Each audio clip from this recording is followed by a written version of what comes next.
둘, 셋. 안녕하십니까. 사마열혈입니다. 2018 행시 입시 법행 대비 정재현 교수님자 헌법입문 제7판 이외에도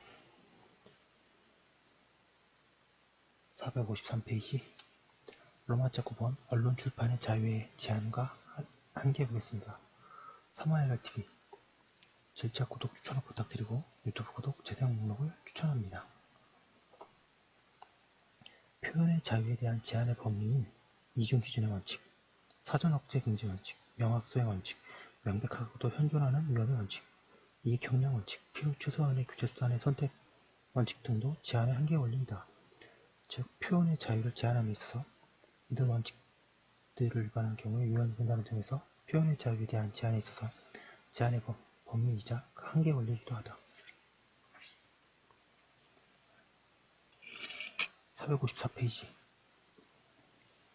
언론 출판의 자유를 법률로서 제한하더라도 국가의 안전보장, 질서유지, 공공복리라는 목적이 있어야 하고 그 외에 비례의 원칙을 준수해야 하며 언론 출판의 자유의 본질적 내용을 침해할 수 없다는 한계가 있다. 비례의 원칙 위반 위헌 결정에 의해 대한민국 또는 헌법상 국가기관에 대하여 모욕, 비방, 사실 왜곡, 허위사실 유포 또는 기타 방법으로 대한민국의 안전, 이익 또는 위신을 해하거나 해할 우려가 있는 표현이나 행위에 대하여 형사처벌하도록 규정한 고형법 제104조의 2 국가모독죄 조항과 국가의 안전, 이익, 위신, 보전의 위 조항이 진정한 입법 목적인지 의문이고 형사처벌을 통한 일률적 표현의 규제에 수상의 적합성을 인정할 수 없는 점, 의미 내용이 불명확할 뿐만 아니라 적용 범위가 지나치게 광범위하고 기본권 침해 정도가 큰 형사처벌을 통해 표현의 자유를 지나치게 제한하는 점 등에 비춰 볼 때 과잉금지 원칙에 위반하여 표현의 자유를 침해해야 한다라고 하고 있습니다. 위에서 본 사전어가 사전검열의 금지도 제한의 한계이고 이는 헌법이 직접 명시하고 있는 한계이기도 하다. 로마자 10번 언론 출판에 의한 침해에 대한 구제 형식적으로 어떻게 됐을 때 실체적으로 어떻게 됐을 때 절차적으로 어떻게 보장하느냐 즉 구제가 중요합니다. 10번 언론 출판에 의한 침해 구제 1번에 정정보도 청구 등 양가 1번의 정정보도 청구권 오보로 인해 개인의 명예 등 기본권을 침해당한 경우 이를 고쳐 알려야 한다. 정정보도를 함은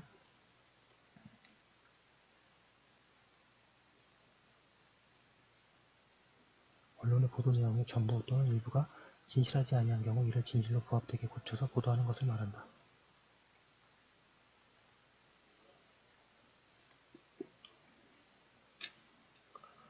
안중법은 정정보도 청구의 요건으로 사실적 주장에 관한 언론보도 등이 진실하지 아니함으로 인하여 피해를 입은 자가 청구할 수 있도록 하고 정정보도 청구에는 언론사 등의 고의 과실이나 위법성을 필요로 하지 아니한다.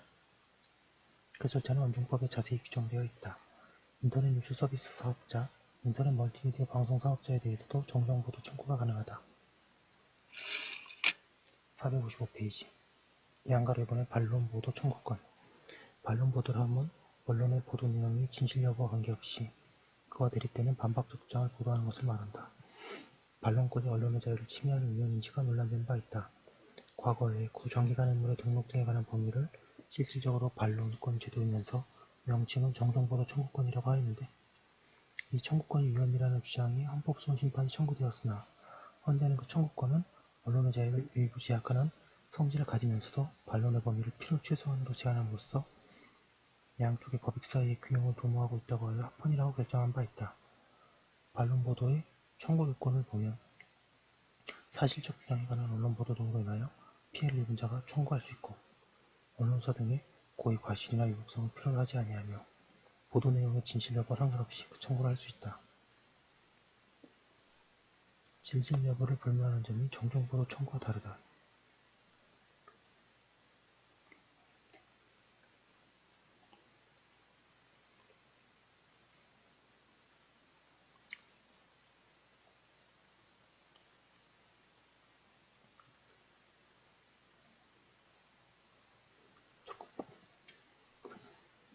양가 3번의 추보도 청구권 언론 등에 의해 범죄 혐의가 있거나 형사상의 조치를 받았다고 보도 또는 공표된 자는 그에 대한 형사 절차가 무죄 판결 또는 이와 동등한 형태로 종결되었을 때 그 사실 안날부터 3월 이내에 언론사 등에 그 사실에 관한 추보도의 제재를 청구할 수 있다.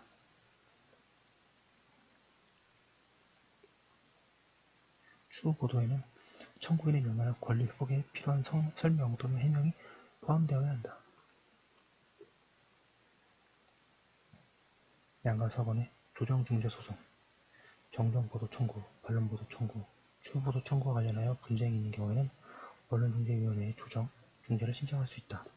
피해자는 법원에 정정보도 청구 등의 소를 제기할 수 있다. 소를 제기할 수 있습니다. 예.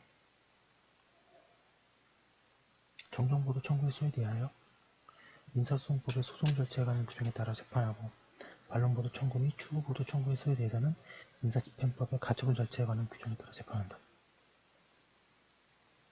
이전에는 정정보도 청구의 소에 대해서 가처분 절차에 의하도록 하였는데 얘는 위헌으로 결정되어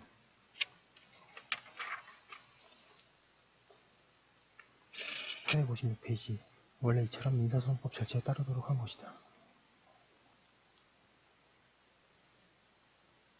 2번에 손해배상 청구와 형사처벌 언론 표현으로 손해가 발생된 경우에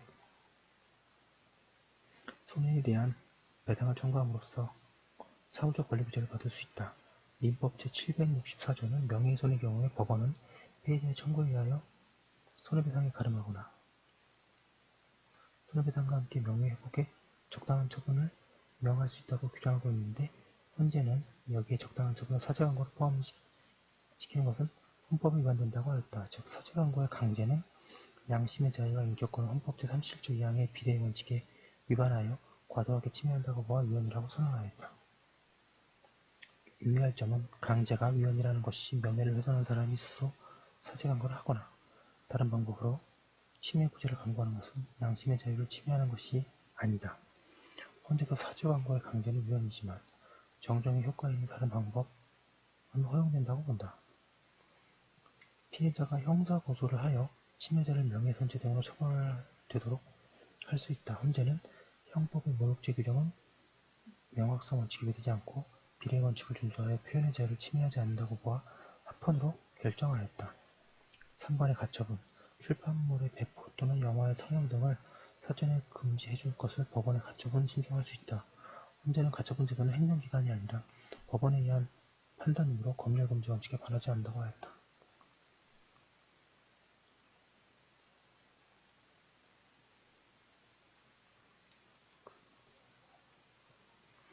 4번은 인터넷상의 침해에 대한 구제. 인터넷 침해에 대해서는 인터넷의 특성상 확산성 때문에 그 구제 방법이 문제되는데 침해를 가져오는 글의 삭제 요청 457페이지 등의 방법이 있다. 물론 이 녀석은 구제 방법들 중에는 활용될 수 있는 방법들이 있다고 하고 있습니다. 예, 지금 굉장히 길게 언론 출판의 자유를 받고요. 예, 여기까지 한 거 정리해서 올려두고 잠깐 쉬었다가 다음 것을 수하도록 하겠습니다.